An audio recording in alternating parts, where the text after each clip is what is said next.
Ադրբեջանի Հանրապետությունը լայնածավալ հարձակում է սկսել Արցախի դեմ,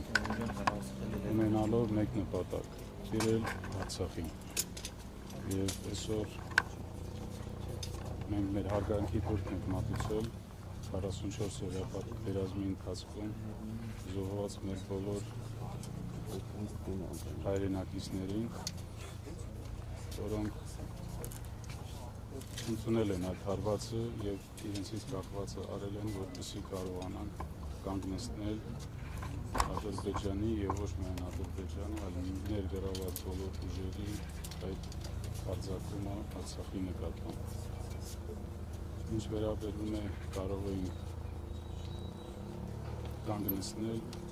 կամ խուսափել այդ պատերազմից, մենք տարիներ շարունակ տեղյակ եք, որ ձևավորված եղել Մինսկի խումբ, որը զբաղվում էր այդ հակամարտության կարգավորմամբ, և տարիներ շարունակ լսում ենք վստահություններ, որ Արցախի հարցը չունի ռազմական լուծման տարբերակ։ Ցավոք սրտի աշխարհում ընդհանրապես փոխվել է իրավիճակը, իրադրությունը, տեսակետները, և այսօր տեսնում ենք և ականատես ենք լինում, որ աշխարհում շատ ու շատ հարցեր լուծվում են ուժի տարբերակով։ Իսկ ինչ վերաբերում է կարող ենք խուսափել թե չէ, ինձ թվում է ես այդ հարցին իսկական չեմ կարող պատասխանել։ Պարոն Շարյանյան, հիմա ասում են Հայաստանի ու Ադրբեջանի միջև այլևս խաղաղություն է։ Դուք ինչպես եք գնահատում այդ խաղաղությունը, արդյոք սա իրական խաղաղություն է։ Մենք ողջունում ենք ցանկացած նախաձեռնություն, որ ուղղված է խաղաղության։ Դա կլինի Ադրբեջանի հետ, մեր հարևանների հետ, այլ հարևանների հետ։ Սակայն մենք մշտապես նշում ենք, որ արցախցիների հարցը պետք է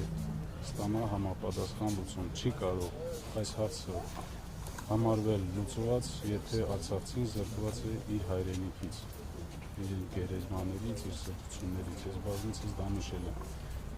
Եվ այսօր աչք փակելով այդ հարցի վրա, ես կասեի, որ մեծ խնդիր են ստեղծում հնարավոր է հետագայի համար թե Ադրբեջանում, թե Հայաստանում։ Այս հարցը պետք է ստանա համապատասխան լուծում, արժանապատիվ և անվտանգ վերադարձի տեսքով։ Շատ են ձեզ մեղադրում ձեր արցախցիներին, որ դեմնայիք կռվեիք, չգայիք, չտայիք։ Այս խոսույթին ո՞նց եք վերաբերում։ Այդ խոսույթին ես լուրջ չեմ վերաբերվում, քանի որ նման արտահայտություն անող մարդիկ չեն կարող լուրջ ազնվորություններ համարեն։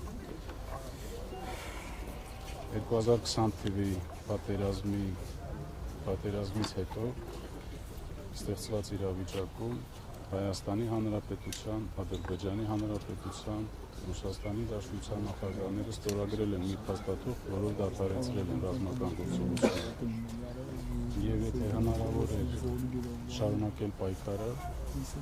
տրամաբանական է, որ դա պետք է շարունակվեր 2020 թվականին։ 2020 թվականից հետո մենք ունեցել ենք մի իրավիճակ և Ադրբեջանին փոխանցվել են շրջաններ Արցախի շուրջ, փոխանցվել են ռազմական մեծ նշանակություն ունեցող դիրքեր, Ստեփանակերտի վերևում Շուշիում տեղակայված էր Ադրբեջանի զորքերը,